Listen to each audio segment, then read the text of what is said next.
Hi, this is Kim Speedick from 10 Sigma. Welcome to episode 60 of Transition Tuesday. Today I'm going to talk about college accommodations. This was a topic suggestion from Heather in Texas. Right now I'm going to switch over to a short slide presentation to share this information. According to the National Center for Education Statistics, about 11% of people in college have a disability. Today's video is going to discuss reasonable and common modifications and accommodations for students with disabilities in higher education, the student's responsibilities, the institution's responsibilities, and the professor's or faculty's responsibilities.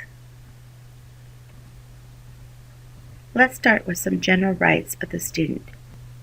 When the student graduates or leaves public education, they are no longer covered under IDEA, but instead are covered under the American Disabilities Act and/or Section 504. ADA and/or Section 504 apply to almost all higher education institutions.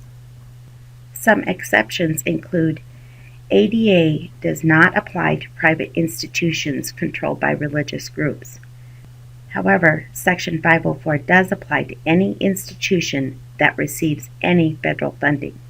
But the student must qualify under Section 504 to receive its benefits. For more information about the differences between IDEA, ADA, and Section 504, please watch Transition Tuesday, Episode 19. Under ADA and Section 504, some reasonable and common modifications and accommodations for students with disabilities in higher education institutions include priority registration, testing modifications, such as extended time, readers, scribes, testing in a separate room, interpreters, textbooks provided in an alternate format, course substitutions, reduced course load and extended time to complete degree requirements, and housing accommodations. In order to receive accommodations or modifications under ADA or Section 504, the student's responsibilities are to register as a person with a disability at the institution's Disability Support Services Office. The student also needs to determine documentation of the disability required by the institution.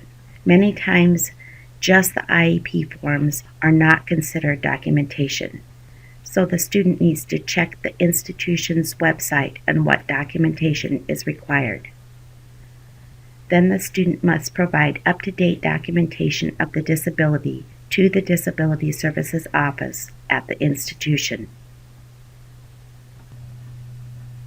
After the student has provided up-to-date documentation of their disability, they should discuss the accommodations needed with the Disability Services Office coordinator. A letter is given when eligibility is determined, stating the authorized accommodations. It's the student's responsibility to provide professors with a copy of the accommodations letter and discuss it if needed. The student should then continuously monitor their accommodations to make sure they're working for them and determine if changes are needed.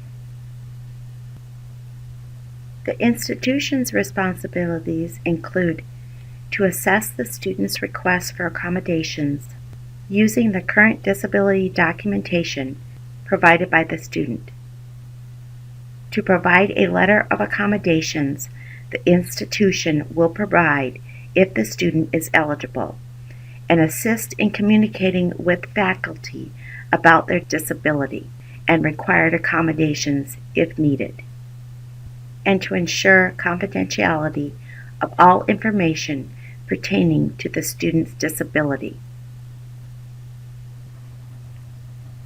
The student's professor's responsibilities include to allow the student to disclose their disability in an appropriate and confidential place, to provide accommodations that are specified in the letter, and to maintain student confidentiality at all times.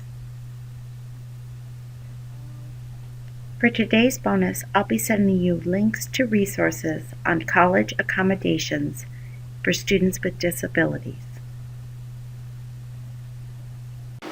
Thank you for watching the video. I hope you use this information to help your students and parents look at different college options. Be sure to check your email for the bonus we just sent over.